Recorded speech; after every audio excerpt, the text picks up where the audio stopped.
سورہ توبہ کی آیت نمبر 43 سے۔ اعوذ باللہ من الشیطان الرجیم، بسم اللہ الرحمن الرحیم۔ عفى الله عنك لما أذنت لهم حتى يتبين لك الذين صدقوا وتعلم الكاذبين. لا يستأذنك الذين يؤمنون بالله واليوم الآخر أن يجاهدوا بأموالهم وأنفسهم والله عليم بالمتقين. إنما يستأذنك الذين لا يؤمنون بالله واليوم الآخر وارتابت قلوبهم فهم في ريبهم يترددون. ولو أرادوا الخروج لأعدوا له عدة ولكن كره الله بعاثهم فثبطهم وقيل اقعدوا مع القاعدين.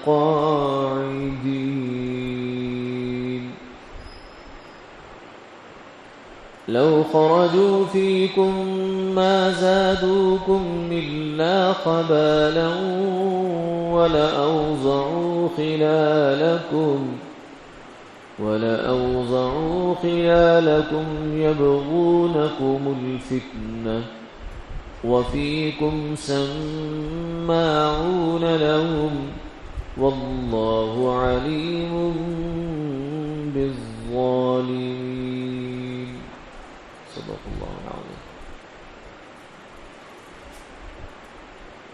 اللہ بخشے تجھے، کیوں رخصت دی تو نے ان کو یہاں تک کہ ظاہر ہو جاتے تجھ پر سچ کہنے والے اور جان لیتے تم جھوٹوں کو. آپ سے نہیں رخصت مانگتے وہ لوگ جو ایمان لائے اللہ پر اور آخرت کے دن پر، اس بات کی کہ وہ لڑیں اپنے مال اور جان سے، اور اللہ خوب جانتا ہے ڈر والوں کو. رخصت وہی مانگتے ہیں آپ سے جو نہیں ایمان لائے اللہ پر اور آخرت کے دن پر، اور ان کے دل شک میں پڑے ہوئے ہیں، سو وہ اپنے ہی شک میں بھٹک رہے ہیں. اور اگر وہ چاہتے نکلنا تو ضرور تیاری کرتے کچھ سامان کی، لیکن اللہ نے ان کا اٹھنا پسند نہ کیا، سو روک دیا ان کو، اور حکم ہوا کہ بیٹھنے والوں کے ساتھ بیٹھے رہو.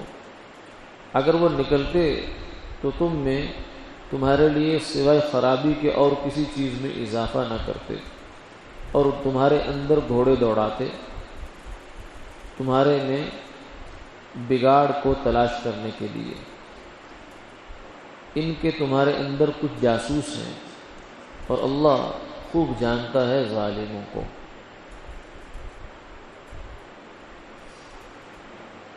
گزشتہ آیات سے جنگ تبوک کا تذکرہ چل رہا ہے. اس جنگ میں منافقین کی ایک بہت بڑی تعداد وہ جنگ میں جانے سے رہ گئی، اور آ کر آپ صلی اللہ علیہ وسلم کی خدمت میں عذر کرنے لگے. جھوٹے سچے عذر جیسے ہوتے ہیں کہ ہمارا یہ مسئلہ ہو گیا، یہ بہت کام خراب ہو گیا، یہ ہے وہ ہے فلاں ہے فلاں ہے. تو آپ صلی اللہ علیہ وسلم کچھوں کے اندازہ تھا یہ منافق ہے، تو آپ ان کو اجازت دیتے رہے، ٹھیک ہے ٹھیک ہے ٹھیک ہے. اب اللہ کی طرف سے اس بات کے اوپر تھوڑا سا ایک تنبیہ آئی کہ آپ نے ان کو ایسے آرام سے کیوں اجازت دے دی، بلکہ اس کے لیے تھوڑا سا ان کو آزمانا چاہیے تھا، تاکہ اتنی بات تو معلوم ہے کہ یہ منافق ہیں اور جنگ میں نہیں جانا چاہتے، مگر یہ ان کا جھوٹا ہونا اور ان کی دغا بازی اور فریب کچھ کھل تو جاتا. حتی یتبین لک الذین صدقوا وتعلم الکاذبین. جو واقعتاً عذر والے لوگ ہیں وہ ایک طرف ہو جاتے، اور جو جھوٹے عذر بنانے والے ہیں یہ ایک طرف ہو جاتے، بہانے تراشنے والے. تو اس لیے فرمایا کہ اللہ آپ کو بخشے، یعنی آپ کو چاہیے تھا کہ اس میں تھوڑی سی مزید اجازت دینے کے معاملے میں کچھ سختی فرماتے۔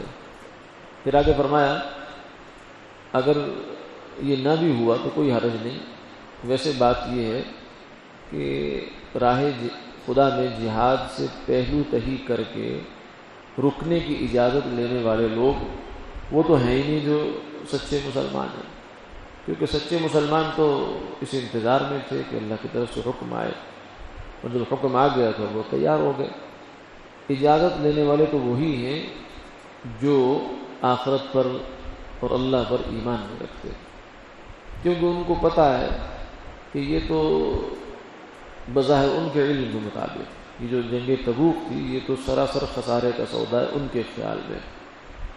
ایک تو پھلوں کا موسم ہے، پھر گرمی کا زمانہ ہے، پھر بادشاہ روم کے ساتھ مقابلہ ہے، تو یہ ساری چیزیں جمع ہو کر ان بیچاروں کے لیے بہت پریشان کن صورتحال بن گئی، اس لیے وہ اجازتیں مانگنے لگے۔ فرمایا کہ یہی لوگ اجازت مانگ رہے ہیں کیونکہ ان کا ایمان اللہ پر نہیں ہے، اور جس کا ایمان اللہ پر ہے وہ تو اجازت نہیں مانگتا، کیونکہ جب اللہ کا حکم آ گیا تو پھر وہ کہتا ہے کہ ٹھیک ہے، یہ جان دی ہوئی اسی کی تھی، حق تو یہ ہے کہ حق ادا نہ ہوا، مال بھی اسی کا ہے، کھیت بھی اسی کے ہیں، پھل بھی اسی کے ہیں، ہم بھی اسی کے ہیں، انا للہ و انا الیہ راجعون۔ ہمارا اپنے پاس ہے کیا؟ ہمارا تو اپنے پاس ایک ناخن تک نہیں ہے۔ مسلمان آدمی کو اس بات کا احساس ہوتا ہے، لہذا جب اللہ کا حکم آتا ہے تو پھر وہ اپنی ترجیحات نہیں دیکھتا کہ میری جان، میرا مال، میرے بچے، میری اولاد، میری صحت، میری سہولت، یہ نہیں دیکھتا، وہ کہتے بس اللہ کا حکم آ گیا بس اب چلیں۔ تو فرمایا کہ مسلمان تو اجازت نہیں لیتے آپ سے، اجازت لینے والے تو منافق ہی ہیں۔ ایک تو یہ ایمان نہیں رکھتے اللہ پر اور آخرت کے دن پر، وارتابت قلوبہم، اور دوسری ان کی علامت یہ ہے کہ یہ بیچارے حیث بیس کا شکار رہتے ہیں، ڈاواڈول، کبھی ادھر کبھی ادھر، کبھی ادھر کبھی ادھر، مذبذبین بین ذلک لا الہ الا ولا الہ الا، تذبذب میں رہتے ہیں۔ کبھی خیال ہوتا ہے کہ شاید مسلمان سچے ہوں، یہ بڑی کامیابی کا راستہ ہو اسلام دین، اور کبھی سمجھتے ہیں کہ نہیں یہ تو بوجھ ہے مفت کا، مزے کی زندگی گزارو، کفر پر زندگی گزارو۔ کبھی بیچارے ادھر ڈھلک جاتے ہیں، کبھی ادھر ڈھلک جاتے ہیں، تو نتیجہ یہ ہے کہ ان کے دل شک میں پڑے ہوئے ہیں، اور شک جو ہے یہ بہت بہت بڑی بیماری ہے، بڑا برا مرض ہے۔ یعنی کفر جو ہے اگرچہ گناہ بہت بڑا ہے، شرک اور کفر، مگر نفاق سے کم درجہ ہے اس کا۔ نفاق سب سے بڑا گناہ ہے، جسے فرمایا ان المنافقین فی الدرک الاسفل من النار، منافق لوگ یہ جہنم کے سب سے نچلے طبقے میں ہوں گے، کافر بھی ان سے اوپر ہوں گے، کیونکہ جو کفر کرتا ہے وہ کم سے کم جو اس کے اندر ہے وہ باہر ہے، وہ اندر باہر سے ایک جیسا ہوتا ہے، اگرچہ غلط ہوتا ہے۔ جو مسلمان ہے وہ بھی اندر باہر سے ایک جیسا ہے، وہ ٹھیک ہے، وہ حق ہے، وہ باطل ہے، لیکن یہ جو کفر ہے نا، یہ نفاق ہے، یہ تو کچھ بھی نہیں ہے، نہ اسلام ہے نہ کفر ہے، یہ تو کوئی تیسری دنیا ہے۔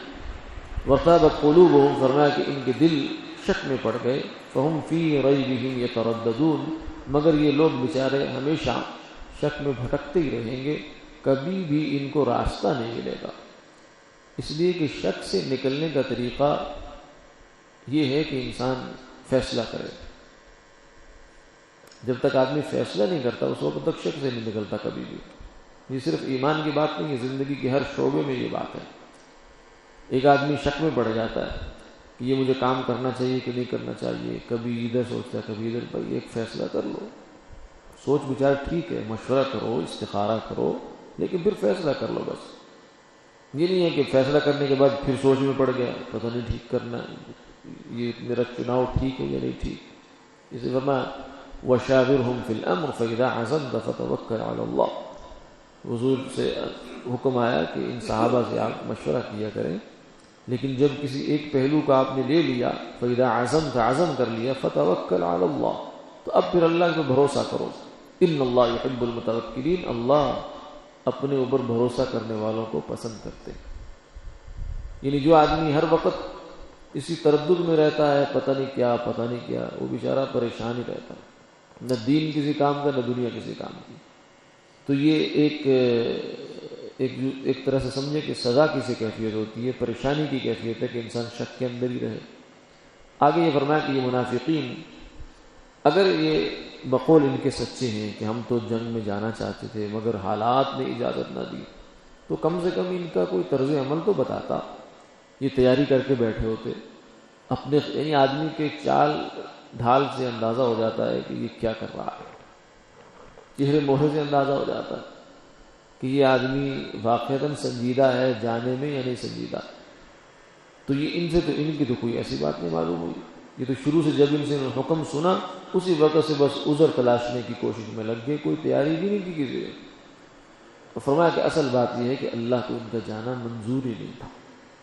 اللہ تعالیٰ ان کو آپ کے ساتھ اس غزوہ میں لے جانا یا جانا ان کا پسند ہی نہیں فرما رہے تھے، بلکہ اللہ تعالیٰ کو ان کا جانا ناپسند تھا، اس لیے اللہ نے ان کے دلوں میں ایسی بات ڈال دی کہ اب یہی رہیں گے۔ اور جو معذور لوگ ہیں جیسے اپاہج، معذور، نابینا یا مستورات عورتیں وغیرہ، ان کے ساتھ رہیں گے اور اپنے آپ کو، اپنے ضمیر کو خود ہی ملامت بھی کرتے رہیں گے، کیونکہ جب سب مرد لوگ، جوان کیا اور ادھیڑ عمر کیا، سب چلے گئے جہاد میں، تو پیچھے جو آدمی ایک جوان رہ گیا ہے اور سب عورتیں بچے آس پاس یہاں اپاہج معذور ہیں، تو فطری طور پر اس کو اپنے اوپر ملامت ہوگی۔ یہ کون سی مردانگی ہے کہ مرد تو سارے نکل گئے اور تو یہاں بیٹھا ہوا ہے۔ تو اس لیے فرمایا کہ ان کو ایک طرح سے اللہ نے سزا دی، وقیل اقعدوا مع القاعدین، یہ جو معذور لوگ ہیں، اپاہج لوگ ہیں، انہی کے ساتھ بیٹھے رہو، بس تم بھی گویا کہ معذور ہی ہو، سب کچھ ہوتے ہوئے بھی تم معذور ہو۔ آگے مسلمانوں کو مزید تسلی کے لیے فرمایا کہ تم ان کے نہ جانے کا اتنا افسوس نہ کرو، بلکہ بات یہ ہے کہ ان کا نہ جانا بہتر ہے۔ کیوں؟ اس لیے کہ اگر یہ جاتے تو بھی تمہارے لیے کوئی نہ کوئی خرابی پیدا کرنی تھی انہوں نے۔ جیسے بعض دفعہ ایسا آدمی کہ جو آپ کے مشن میں یا آپ کی فکر میں شریک نہیں ہوتا انسان کے، وہ اگر ساتھ ہو لے کسی کام میں تو دوسروں کو بھی حوصلے پست کرتا رہتا ہے، بجائے اس کے کہ وہ کسی کو حوصلہ دے، وہ قدم قدم پر یہ کہے گا میں نے یوں نہیں کہا تھا آپ کو، نہ آتے، کیا آ کر کیا کما رہے ہیں ہم، یہ بڑا مسئلہ، یہ مسئلہ، وہ مسئلہ، اس طرح کی باتیں کر کر کے دوسروں کو بھی خراب کرتا ہے۔ ایک گندی مچھلی سارے تالاب کو خراب کرتی ہے۔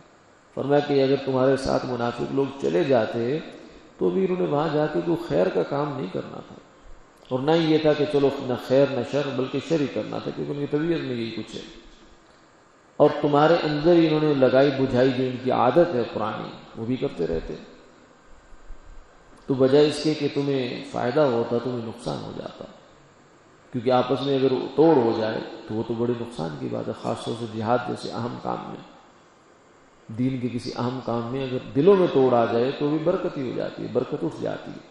لا تنازعوا فتفشلوا وتذهب ريحكم، فرمایا آپس میں جھگڑا مت کرو، تم جو ہے وہ بیکار ہو جاؤ گے اور بزدل ہو جاؤ گے، وتذهب ريحكم، تمہارا روب ختم ہو جائے گا، ہوا اکھڑ جائے گی تمہاری۔ تو یہ دلوں کا آپس کا اتفاق، اتحاد ہے، یہ بڑی چیز ہے، یہ اللہ کی رحمت کے اترنے کا ذریعہ بنتا ہے، اور جب آپس میں توڑ آ جاتا ہے تو پھر یہ رحمت واپس اٹھ جاتی ہے۔